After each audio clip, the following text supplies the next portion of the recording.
Now, am I audible to everyone?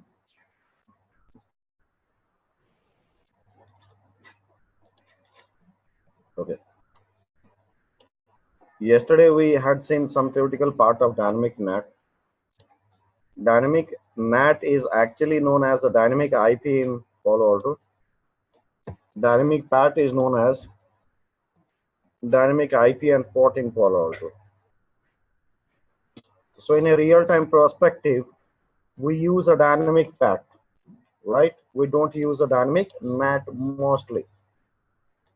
If I say in a real-time perspective, 90% of the time, we use dynamic PAT. Very less time as per the requirement, we might go for the dynamic NAT. It's not like we don't go, but might be some conditions in which we go for the dynamic NAT or dynamic IP. So we'll see about the dynamic port. Okay, dynamic IP and port means that's your port address translation. In a port address translation, let's say for example we want to connect from the LAN zone to WAN zone. Our LAN zone IP address was, everyone check your topology and give me an answer. Okay, 10.11.11.10 was the IP address of the interface, right? Okay, tell me what would be the IP? That's a .6, right? .65 was the internal IP address. And we'll try to communicate to the external server. Which server you want to communicate? You want to communicate Google. Let's say, for example, you want to communicate Google. So you would say ping www.google.com. What is the IP address? Note it down, 172.217.163.68. So you have 172.217.163.16. So this is, sorry, 68. Okay, this is an IP address of your Google server that we trying to communicate. Source is private, destination is public. Okay. When you try to communicate, you'll be initiating with dynamic source. Obviously, you'll take some source port number. I mean dynamic port number, right? So port number can be anything, 23, let's say 654, for example. You randomly took some port number and we took the destination IP address as a Google at the port number 443. Correct? Okay. So we are trying to communicate. Now this packet went where? This is actually a communication between your client to server, right? Which will pass via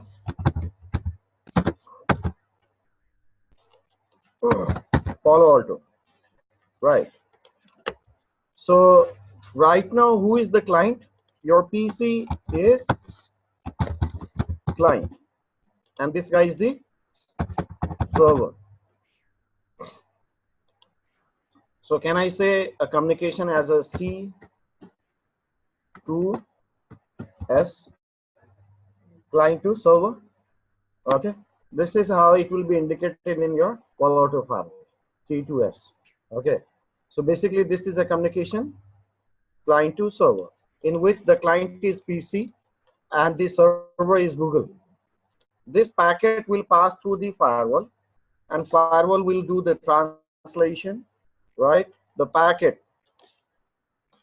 went to the firewall. We have done the dynamic IP and port.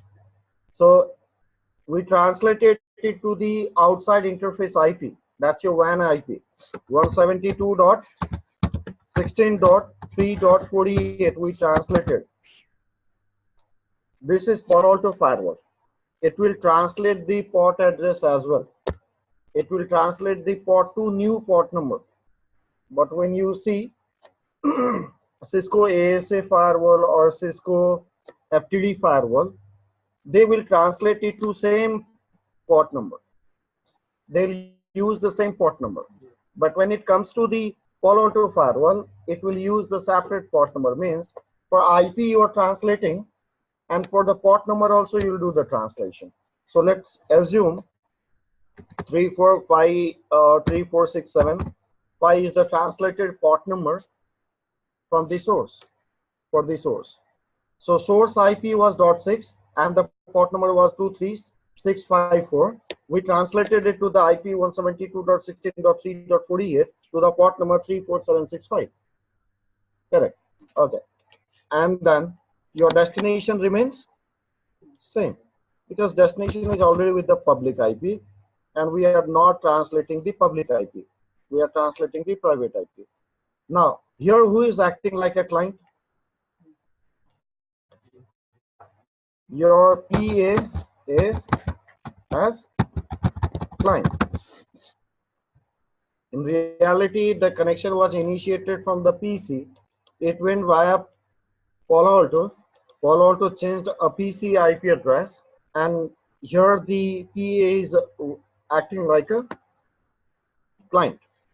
So server receives a request from the PA translated IP. So this was a request. Now you'll get a reply. In a reply, who will be the source? Correct. This guy with the port number 443 will be the source. And this guy, a translated IP and the translated port number will be the destination. Now this communication is known as your server to client. Now who is server over here? Google is the server. Who is the client? PA is the client. Because PA had forwarded the packet with translated IP and the port number.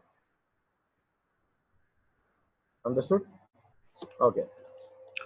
So what is the, so Sushil, what's the advantage of this architecture over the SA where PC will be the client? See, in every architecture or any network design, this is only the thing happening. Okay. Either you compare with the Cisco or non-Cisco devices, any devices, always the communication will happen from the PC only, right?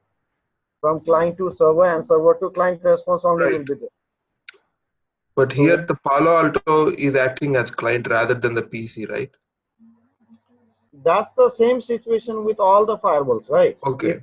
If your packet is passing through the translated device, if you're translating IP, in all the conditions, the same thing is happening, right? Okay, understood. So from Palo Alto to PC, the Palo Alto will take care of the communication for the translation. Okay, understood. Now, here, it will give a reply from your server. And it will reply back to your PA. Firewall will find this is a reply packet, and in reply packet, the source is the Google server replying back, and it will see, okay, it is replying to this particular IP address and the port number, which was actually a real IP and the port number translated IP and the port number. So it will untranslate it back to the real IP and the real port number, right? And this packet will be forwarded by doing untranslation from PA to PC. So in between, skip, just just try to understand. I requested from the PC to the server, and server responded to the PC. That's it. In between, what is happening? That is, this translated part, I mean like this part and this part will not be seen. By looking at the upper part and the lower part, you have to understand how client to server and server to client communication is happening. So if you understand these two parts, not the underlined one, the top one, which is not in the bracket, in the box, okay? If you see this client to server communication and server to client, means you will, sorry, not this one. if you see the first one, and if you see the reply first packet, based on these two information, you will understand in between the, you know, the translated IP address and the translated port number, what was that. Okay, now let's say I initiated the connection with this. I initiated the connection with this. I forwarded the packet with this. This entry you will find. You will not find this entry. You will see the translation what was happened, but this entry will not be present. What entry will be there? There will be an entry of this IP and the port number. Means server to client reply packet entry will be there. It means what? If I see the reply packet, this was the source, and who was the destination? This IP and the port number. I will understand this was the IP and the port number through which your Palo Alto had translated. So based on this information, I can build this flow. Okay. So this is how the communication is happening. Now guys, did you understand over here, the guy who was a source has become a destination in the reply, and the guy who was a destination has become source in the reply, the cross communication. Okay. So this was your dynamic IP and port, and that's what we are going to see with the lab.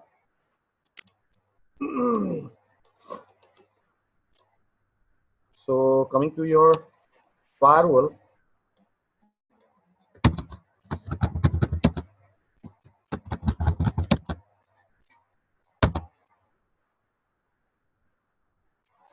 admin, your student firewall is working, which I have given for you guys. Okay, whenever you guys will do the lab, you can reset the firewall. Okay, those who are using, you can reset the firewall. How can you reset it? You will say request system private data reset. If you give this command, it will reset your firewall to factory default. Means when you were using the firewall for the first time, how the, you know, device was configured, the same way you will get it with the you know, zero config.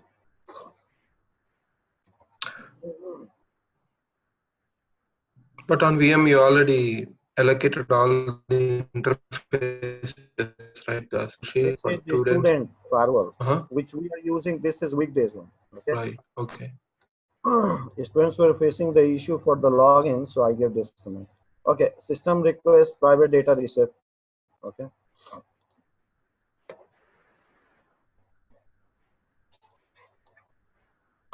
Okay, so we'll use our firewall, which we were using for the lab perspective.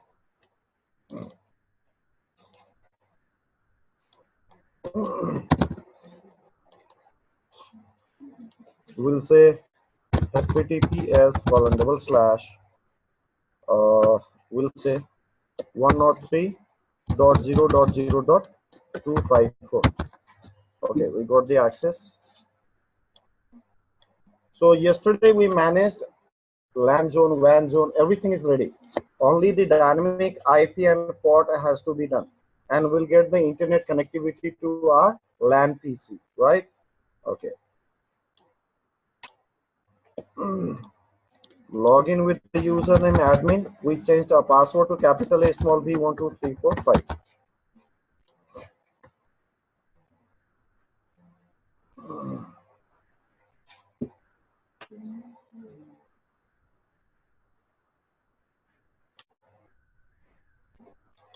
Okay, now here I have the policy. Under the policy, you have the NAT policy. You'll come to NAT policy, add a policy. Make sure before adding a NAT policy, make sure you have a LAN to WAN security policy. If you don't have this security policy, though you define the translation, your translation will be of no use. Understand? So you can say this policy as a parent policy or the main policy. If you don't have a parent policy, any other policies will not work to communicate between the two zones. Am I clear? Okay.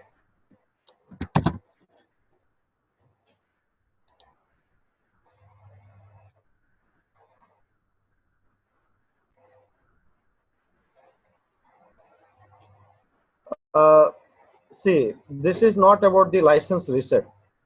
Okay, license will not be resetted.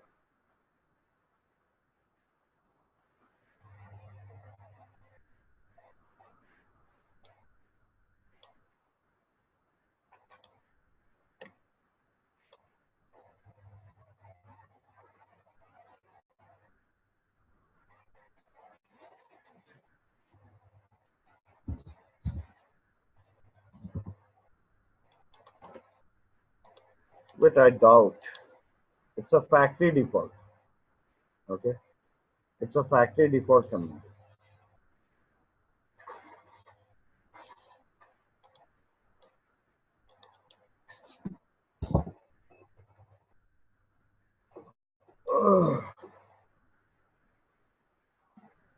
See, the base license will not be deleted, but the extra license, whatever you have given, that might go. The base license will not never go with the factory default also.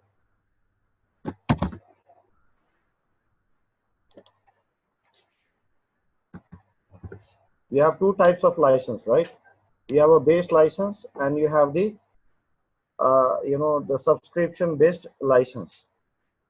So that subscription based license that you give it manually, right? Okay, let's come here. I was telling about the security policy, which I have defined over here. Now I'm going for the NAT policy. Now here I would go for the LAN underscore WAN IP and port. I'll say this is a communication between LAN and WAN zone. Original packet LAN, source zone, LAN zone, destination zone, WAN zone, using which interface E1/3. My source could be anyone, my destination could be any. Come to the translation. Translation type. What type of translation you want to do? You'll go with the dynamic IP and port. You'll use the interface or you'll use a single IP address. I'll use the interface IP. Which interface IP? 1/3. At 1/3, which was the IP? WAN IP we selected. Okay. Now say okay. So interface IP, it will randomly pick its own IP address, right? How many IP addresses are there that it will select a random one? Okay, so it will pick only the actual interface IP. No? Not the subnet, so just the interface IP. Okay. So right now, if you test a connectivity on the test PC for the internet, we'll see we don't have any internet connectivity. My firewall is not reaching, sorry, my test PC is not reaching to the internet. I can see I have given a IP address and the gateway. Everything is fine. I have the DNS server also to resolve and domain name, but still I'm not getting the connectivity. So we created the translation but not committed. Let's commit it. Okay, before I commit, I'll test a connectivity from the firewall to the internet.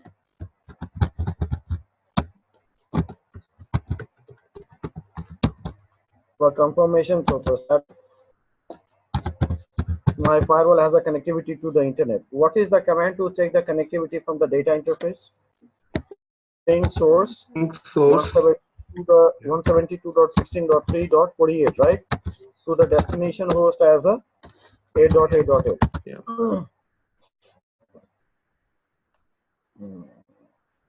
I was having doubt.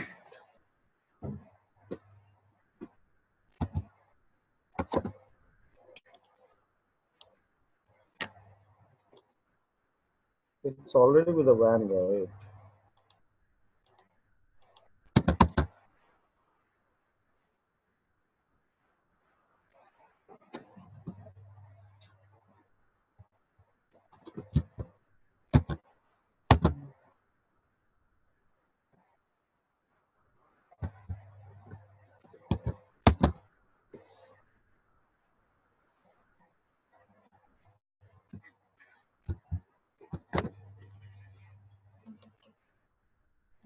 Oh, I have not committed. Yeah, even if you're not committed, the firewall should still ping, right?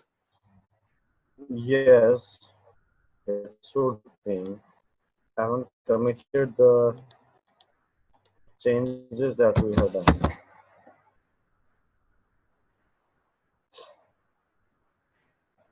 Okay, working now.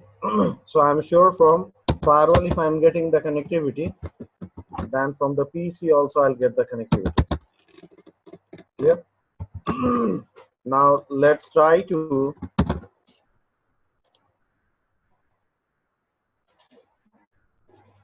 go for the google.com, or I'll go for the yahoo.com.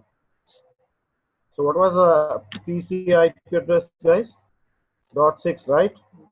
We'll come to the admin PC and we'll go for the monitor, and under the monitor we have the session browser, and these are the sessions created. So let's say one of this.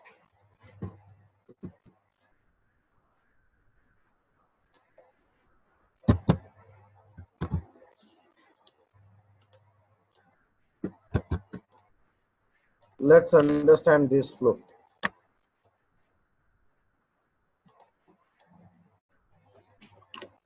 Let's see these details first.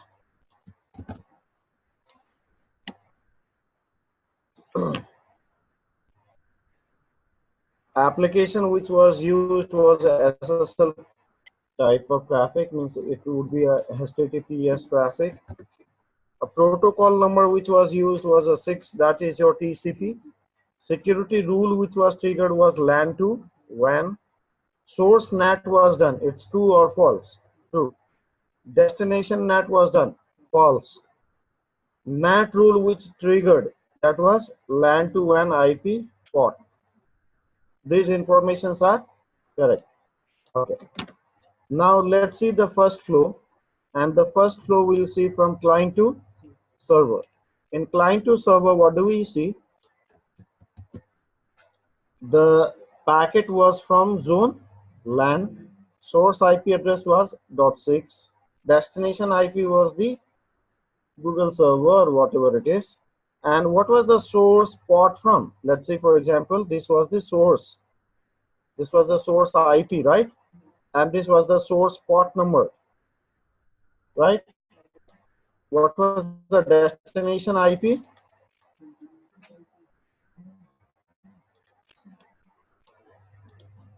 This was the destination IP, right? This was the destination IP and the destination port number. This was the actual request, right? Actual request. Now, do you see the reply came from this particular server? This is a communication flow to communication between the server to client. Who is giving a reply? 23 means the same server is giving a reply with the same port number. From port, you can see it is replying back to whom? To the translated IP. Is it replying to the same initiator 10.11.11.6? No, it is replying back to the translated IP. So now you know what is the translated IP and what is the translated port number. Is it matching the translated port number? See the translated port number. See, this is a from port. My means when I initiated the connection, I have taken this port number. But when I'm getting a reply, I'm getting a reply to this particular port number. So I understood what was the translated IP and what was the translated port number. So I can make a flow. So I understood when the communication was happening from this guy to this particular server, the packet went to the firewall and firewall translated it to this IP and to this particular port number. So I got the reply back from the server to this IP and to this particular port number. Am I clear to this point? Online guys, any doubts?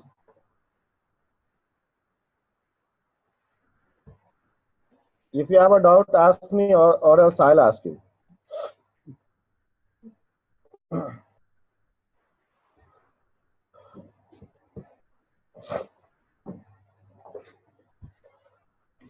Okay, I'll ask you now. What was the source IP and what was the destination IP along with the port number?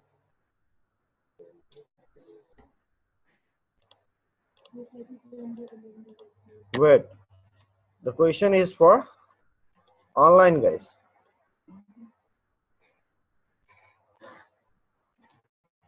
Tell me what is the source IP and the source port number?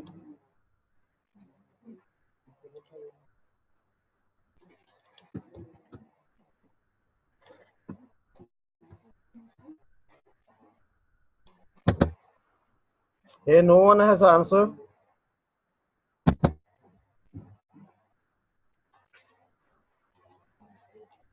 What was the source IP and the source port number? Online guys, tell me.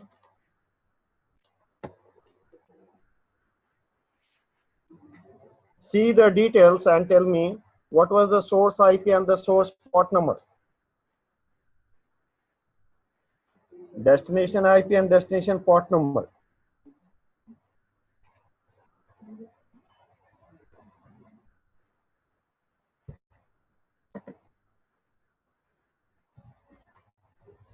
The benefit of online is you can put in recording and you can go, right? That's good.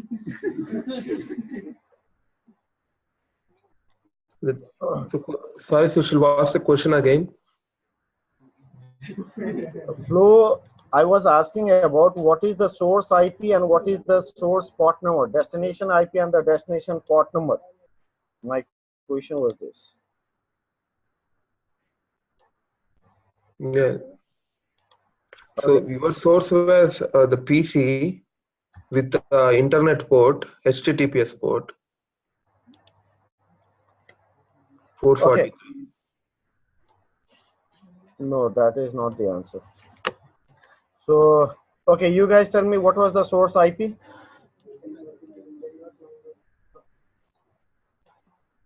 Let me put it side by side. Wait.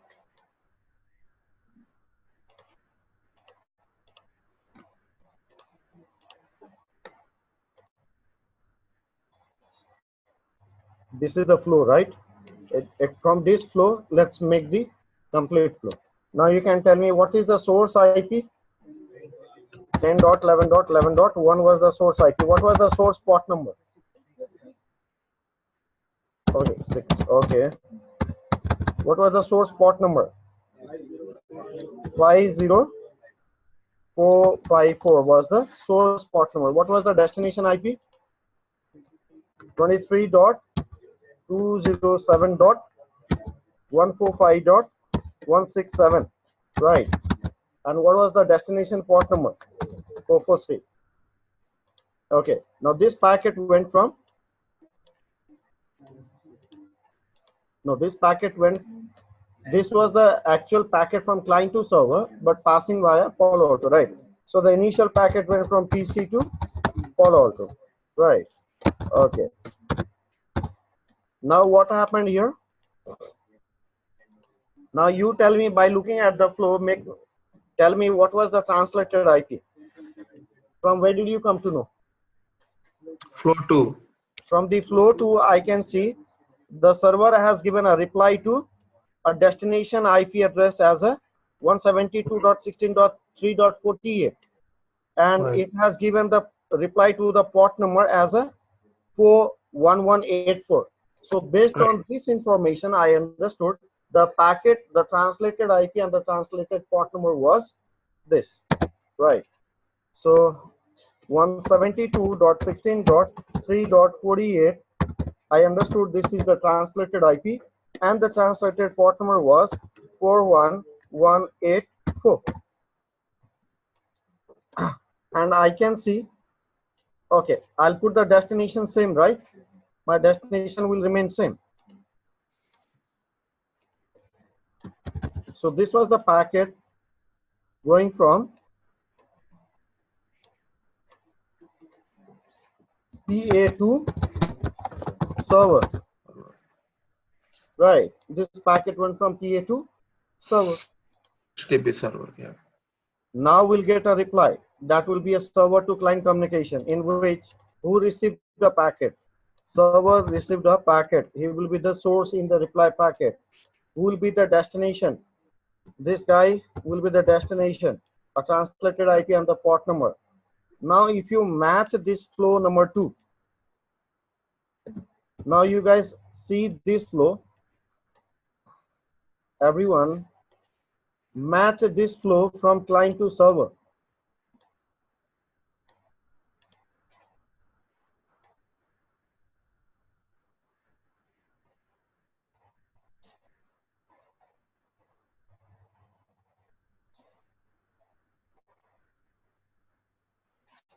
Match this flow with client to server.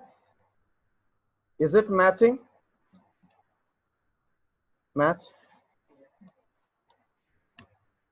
Match the flow of server to client. Is this matching? No, it's a translated one. It's server to translated IP only. Match the policy, match this flow, I'm saying. Yeah, So it's not matching. It's not matching. Yeah, it's not matching because matching the flow to.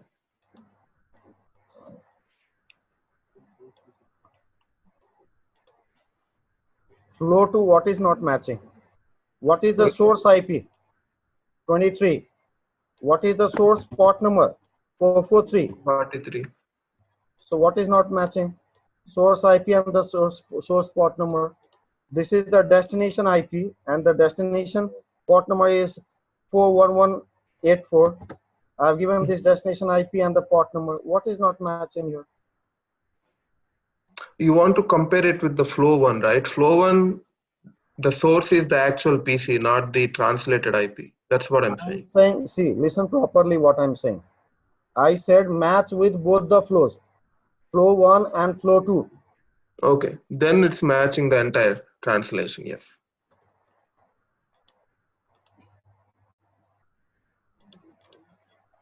Now this packet will come from server to Palo Alto. And after that, what will happen? This will remain same, and it will untranslate it and it will go back to the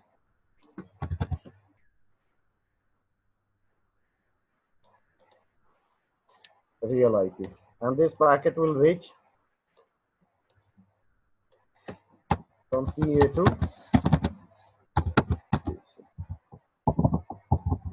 I hope this is understood by everyone. So by looking at this flow 1 and flow 2, you guys can understand each and everything. Okay. So while going from LAN to WAN, what was the translation policy got triggered? Online guys, give me the answer. Like what was the translation rule which got triggered while going the traffic from LAN to WAN?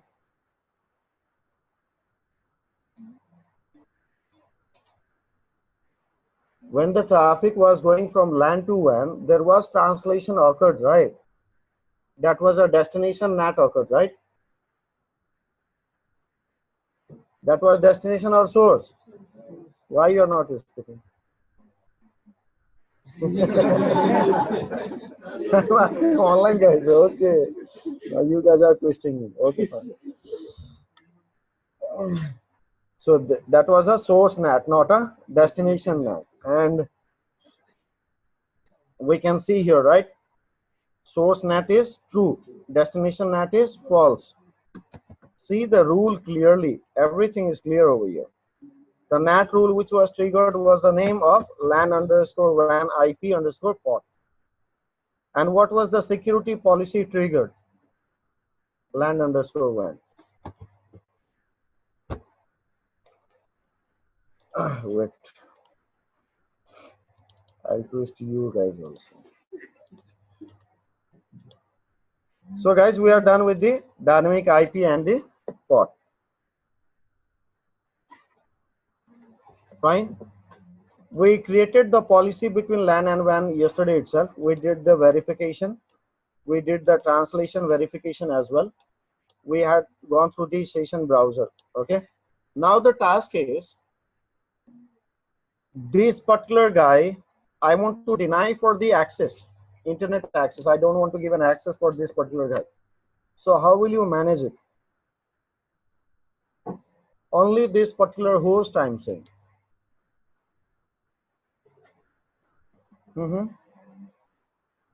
Arey, speak up, come on. This is for both. So we create a policy and we define this IP and deny it. Okay, so we created the policy. We'll create a policy and that will define this particular host and define the action as a deny. Correct answer. So let's do it. So we'll go to the admin PC.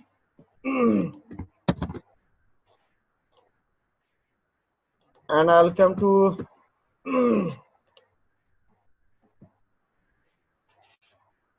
we are in the NAT policy rule, not required. We need to go to the security policy rule. And here we'll create a rule. It's a block rule from LAN to WAN. Write it in a clear way so that you can understand. I can have multiple block policies, right? So I'll give the interzone. This is from LAN to WAN, and we'll give a source as a LAN, and I will add a source IP, right? Let's say we'll create an object. We'll say LAN underscore block IP. Better to understand. 10.11.11.6/32. If you don't mention, it will automatically take /32. If you mention the other slash value, then you have to go.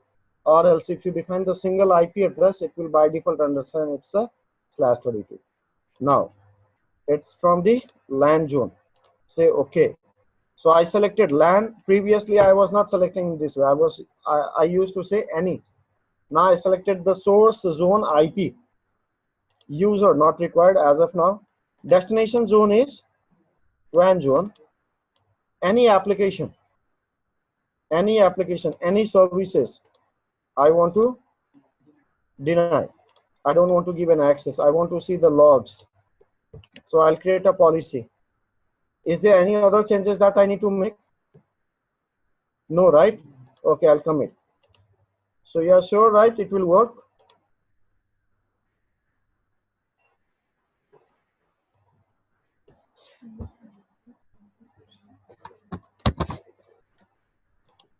Do you think it will work? I don't think.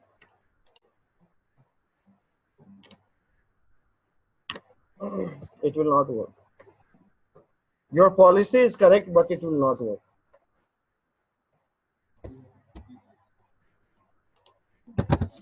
I'll go for Google. It's working, right? I'll go for Gmail. It's working. Now tell me, what is the reason? Is there an already existing session running? No. We allow any IP in first. No. The first thing you guys went, that was correct. Priority of the rule. Say the packet will always check from the top to bottom, not from bottom to up.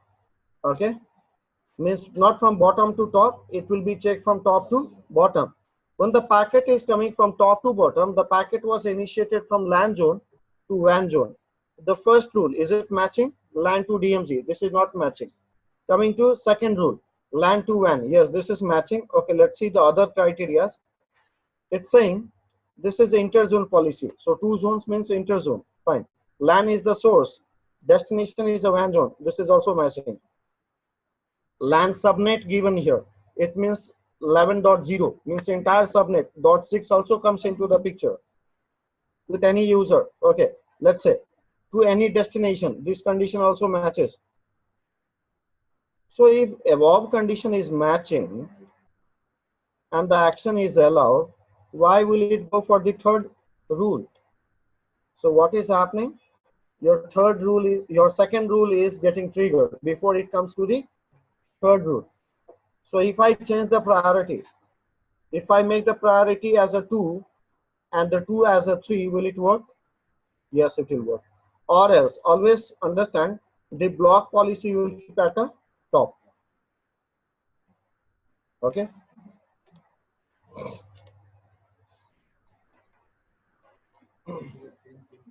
Did you right click and just Correct. drag it to the All the bottom? rules are checked in the same manner from top to bottom, not from bottom to top. So should you just drag the entire So row? come here. Mhm.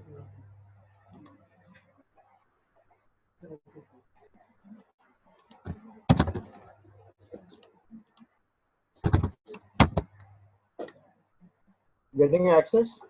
No. It's moving but not getting the access. You understood, right?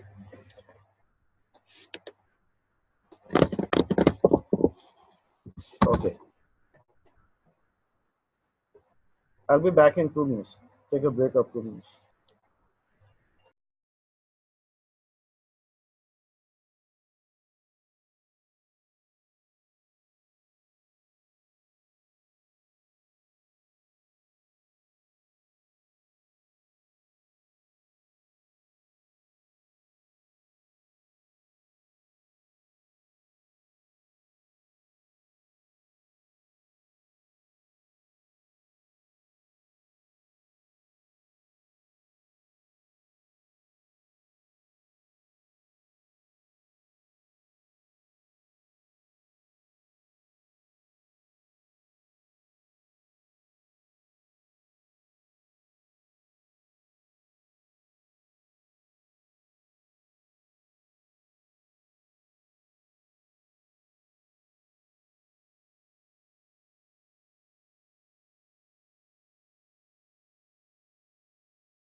Okay, let's continue.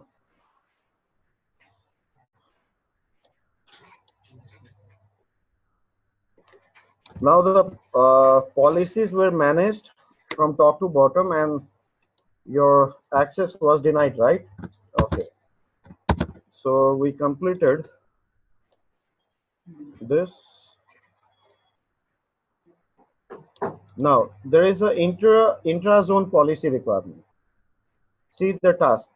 Task is deny ping at the LAN interface only for this particular host. Okay, so this IP address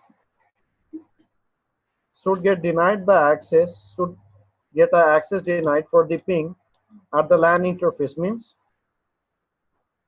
at .10, right? So coming to the LAN PC, if I try to communicate to 10.11.11.10,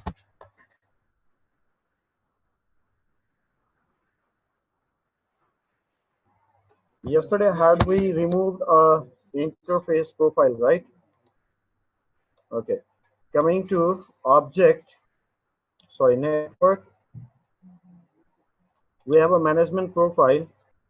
Okay, we have a LAN profile with the ping and SSH. Coming to interface, we have removed the management profile, right? Let us apply. Say the question was only to remove the, or only to deny the access for the .6. It was not for the entire subnet.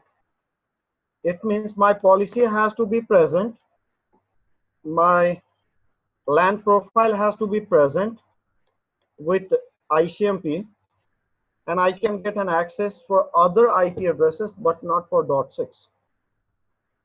You're getting my point, what I'm saying. So coming to the test PC,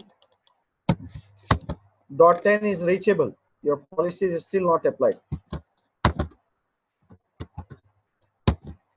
Okay, your policy is applied to get an access. We haven't denied. We have not created the intra-zone policy. Now what we are talking is about the intra-zone policy. Within a zone, I want to restrict a communication. So let's come to the admin PC. In admin PC, we'll come to the security policy. Security policy will be creating. So intra-zone policy will be the first policy, right? Others, we have the inter-zone policy only. So I'll add a policy called LAN intra, LAN underscore intra. And here, once you select the intra-zone, means source zone should be there, source IP will be there, destination zone will not be. Remember, do you need a destination zone? No, it's an intra-zone, means source zone should be there, source IP should be there, and destination IP can be there, but the destination zone will not be present. Let's see. This is only for the LAN zone, right? Source zone is active. I can select the source zone. I can select the source IP. So I have a LAN block IP, right? This is .6. Coming to destination, do you see your destination zone is not highlighted? Only the destination IP address is highlighted. So I can say destination IP. I can add a destination IP.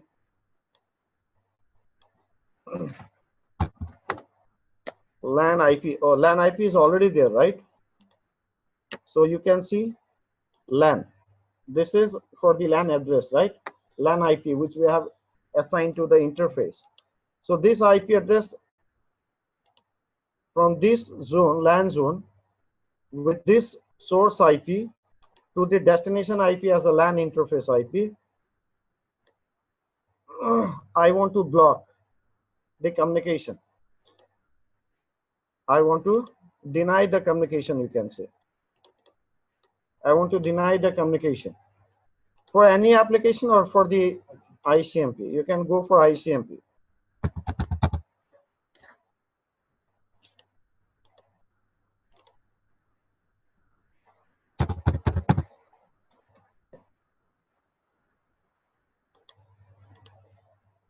say okay.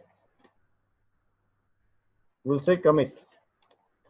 And this one should also be on the top, right? It depends.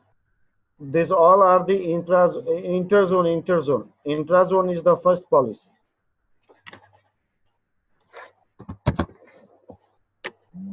Okay.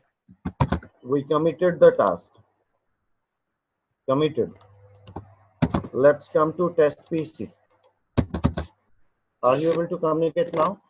Though ICMP is allowed at the interface, .6 is not allowed to access, right?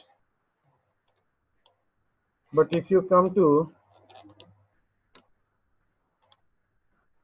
.7, assuming this is another host, you're getting access. You'll also get the access to the internet.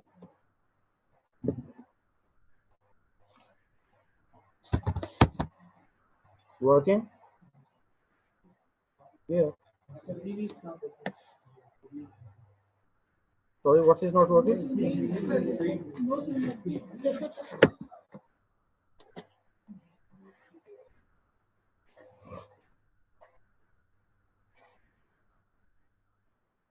Now it's working? Okay. See, Google working, Yahoo working, all is fine. So Sushil, you only disabled ICMP ping, right? For any destination within the intrazone. Is it? Did I say any destination or I selected the LAN IP? LAN Just IP. the LAN. Just the LAN interface. Okay. So we denied access to this guy. We done with the intrazone policy also. Okay. Now this policy will see here we are working with the FTP server. Actually, we don't have a FTP server. We have the HTTP server and HTTPS server as of now. So it was actually a policy to check a server communication from a LAN zone to the DMZ zone. So from the DMZ zone, I mean like from LAN zone to DMZ zone, how can you limit the services? Right now, what is happening? Application based, all the services are allowed in. But I don't want to allow all the services. I want to limit the services. So when you limit the service, applications will also get limited. Only the service-based applications will get allowed. Let's say if you are allowing only HTTP, so HTTP related applications will only work. Right now, what we are doing in the policy, when you are creating our policies over here, in a policy, have a closed loop now. We are coming to the applications. So what do you say here? Any application means any application. And these applications can be related with port numbers, protocols, anything. Coming to the services, what do you say? Application default means application using any port number, please allow it. But if I say I'll limit the service, only allowing the HTTP, means I don't care about the application. All the applications related to HTTP will only get access because I limited the service.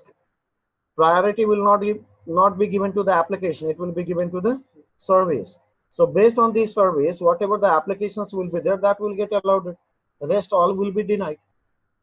So what I was telling here in the task is create a security policy to access FTP server from the LAN zone. FTP server was in my DMZ. According to this lab guide, your FTP server will be in DMZ. So as of now, I don't have a FTP server. I'll have the HTTP server. So I'll allow only the HTTP service.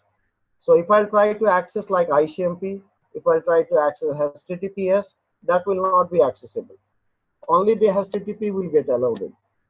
You are getting my point, what I'm saying, right? So these policies we need to know how to create.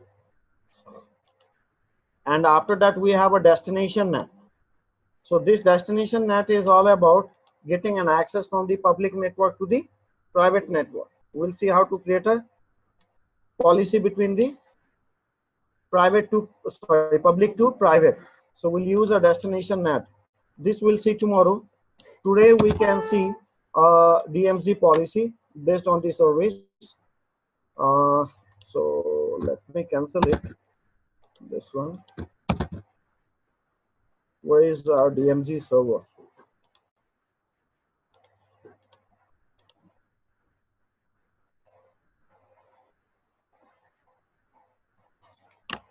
DMZ. Let me start it.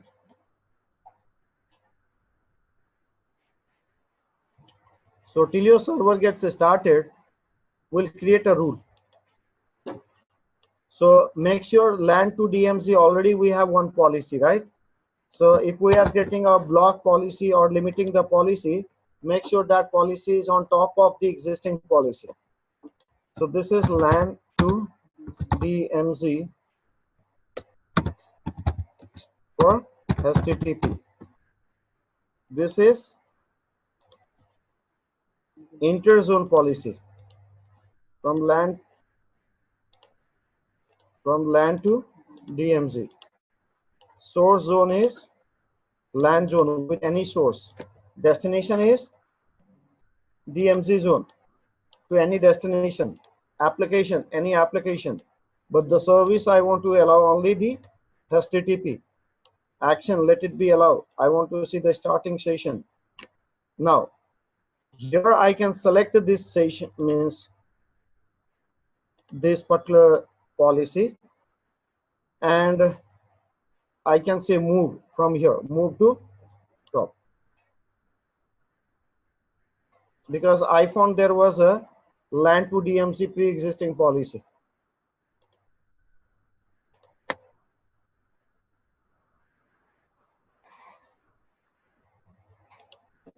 So Shashuli created this DMZ server interface in the DMZ, right? Like on the VM.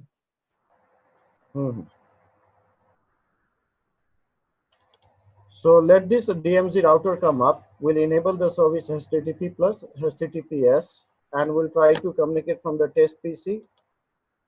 We'll see we'll get access to HTTP, but not the HTTPS, and ICMP will also not get the access.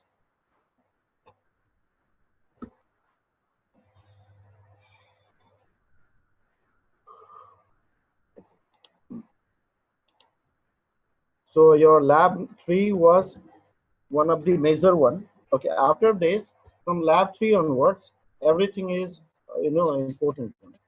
From here, all the policies, how to create, how to drop, all these things you will learn from here itself.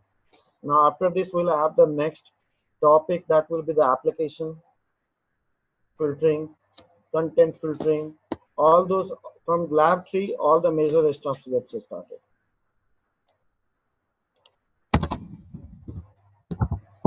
So we'll see. So IP interface brief .3 is an IP address. We'll check the connectivity to our gateway 192.168.30.10 working. So I'll enable the HTTP service, IP HTTP server, IP HTTP secure server.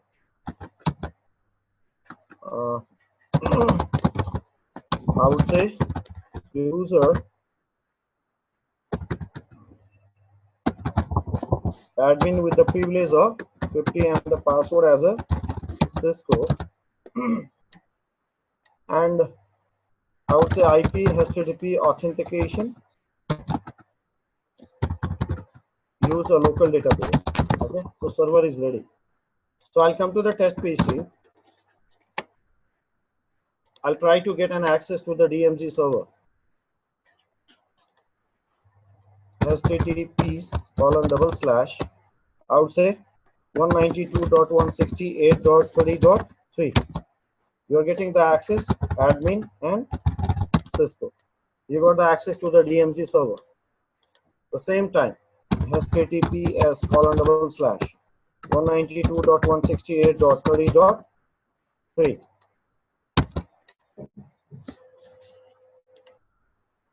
So, admin, Cisco, you got the access. HTTPS, surprising. Let's see.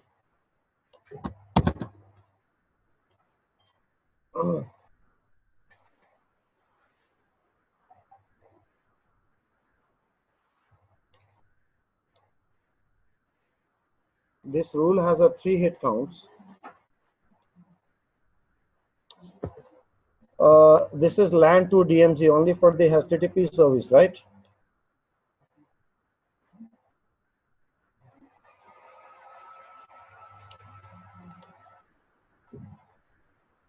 I think there is.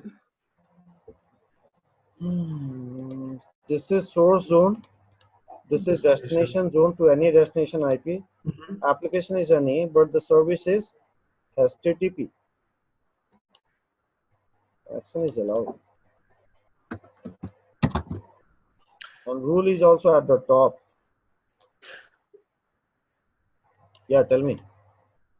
But we are not blocking HTTPS, right? The other LAN DMZ, is it permitting everything? The third rule. I'm not blocking, I'm allowing that. Right, yeah. So the third rule is allowing any, right, Sushil? On the third. We are not blocking anything, right? So we have 2 rules allowing.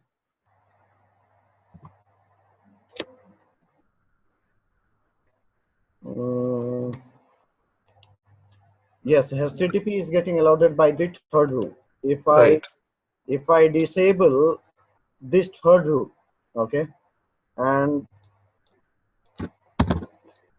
HTTPS is getting allowed by the third rule. If I disable the third rule, I have only one rule, right? That is on the HTTP. Correct. So coming to PC.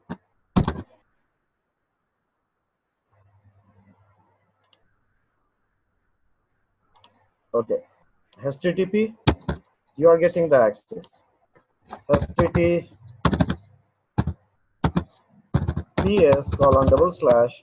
192.168.30.3. Not getting the access. Clear? Okay. So coming here, HTTP : HTTP : you'll say 192.168.30.3. It's a HTTPS. HTTP.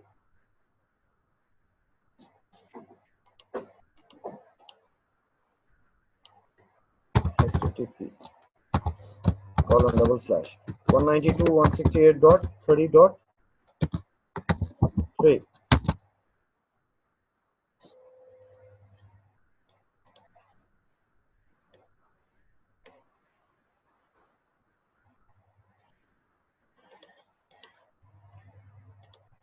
See, if I say ping 192.168.30.3, this will not work. Right. 192.168.30.3, this should work, right? Can you check the IP address again? No, it's working, it's working. So we got the access, right? Yeah. We got the access to the HTTP, but not getting the access to the HTTPS or the ISHMP. Okay, so your policies are done. Only the thing what is left over here is this destination NAT. So tomorrow we are going to see how to create the destination NAT policy, and we'll create the security policies and all. Okay. Yeah, sure. So, Sushil, I have one question before you close the class. We made lab, but we have some issues setting up the lab. Do you know what will be a good time to set up, discuss with you? It might take 15-20 minutes. What is the issue? So on the, it's a